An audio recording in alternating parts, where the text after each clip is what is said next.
Cela se passe au Mexique, plus précisément à l'état de Puebla. Dans ma famille, il y a toujours eu des problèmes entre les oncles et les tantes. Des problèmes de jalousie, des problèmes d'héritage, etc. De plus, la relation entre mes parents n'était pas la meilleure. C'est pour cela que lorsque j'avais 25 ans, mes parents divorcièrent. Cependant, ils gardèrent une cordialité entre eux. Mon père se trouva une autre femme, et moi et ma sœur, nous restâmes avec ma mère dans sa maison. À nous trois, nous nous chargions de la maison entre le ménage, les courses et la cuisine. Chacune de nous trois avait un travail. C'est pour cela que nous devions être très unis pour garder au mieux la maison.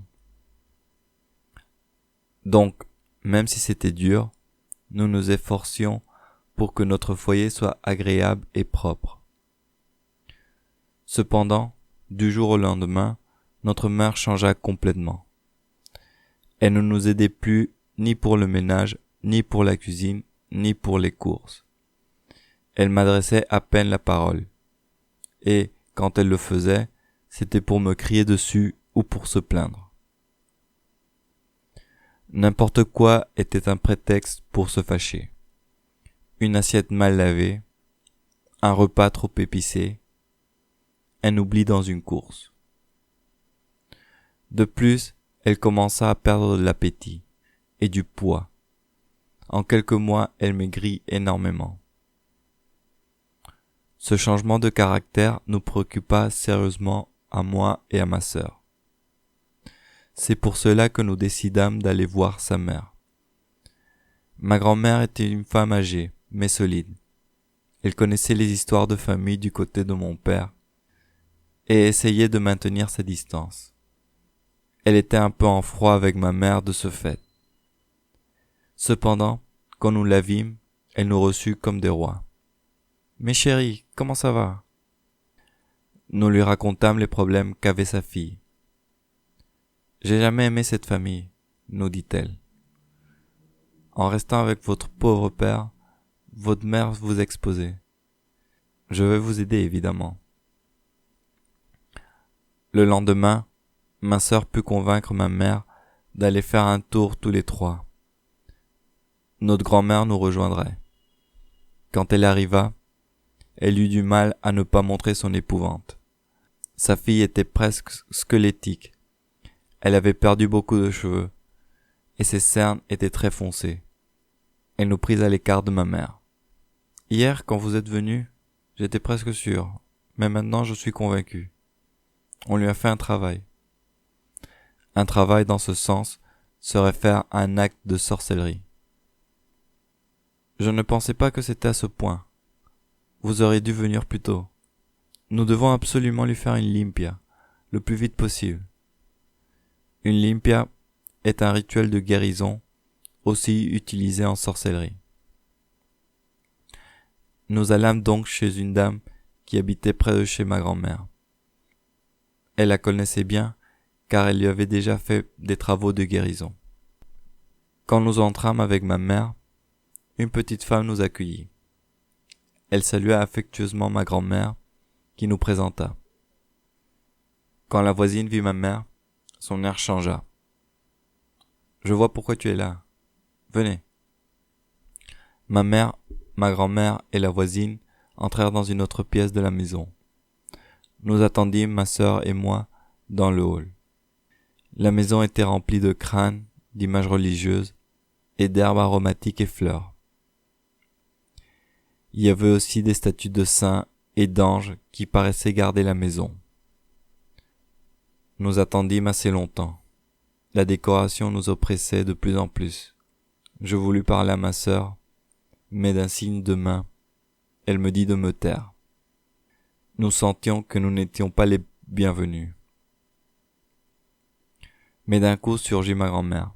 « Ces bâtards, ces maudits bâtards. Qu'est-ce qui s'est passé ?» demandai-je. « C'est la famille de ton père. Je le savais depuis le début. Ils vous ont fait un travail, pas seulement à ta mère, mais à vous aussi. Je le savais depuis toujours. Ils vous ont fait un travail de mort. Tout ça pour la maison que vous habitez. La famille de mon père était tristement connue par leurs affinités à la sorcellerie noire. Ils obtenaient beaucoup de biens matériels en faisant des travaux. On disait qu'ils allaient voir un sorcier très puissant connu d'eux seuls. J'avais déjà entendu ces histoires, mais n'y avais guère prêté attention. Il faut que vous soyez forts, car ceux qui vous ont fait ça veulent vraiment vous tuer. Tu parles de... Oui, ton oncle et ta tante, ils ne vont pas s'arrêter avant d'avoir votre maison. Les séances de Olympia commencèrent alors pour ma mère et nous. 2 fois la semaine, nous avions droit à des bains de fleurissement, avec quoi on nous enlevait les mauvais esprits. Nous restâmes chez notre grand-mère pendant tout ce temps afin de rester protégés. Après 2 semaines de Olympia, la voisine nous dit « Maintenant, il faut défaire les travaux. » On l'emmena chez nous. Elle resta dehors immobile, scrutant chaque coin de la maison et du jardin.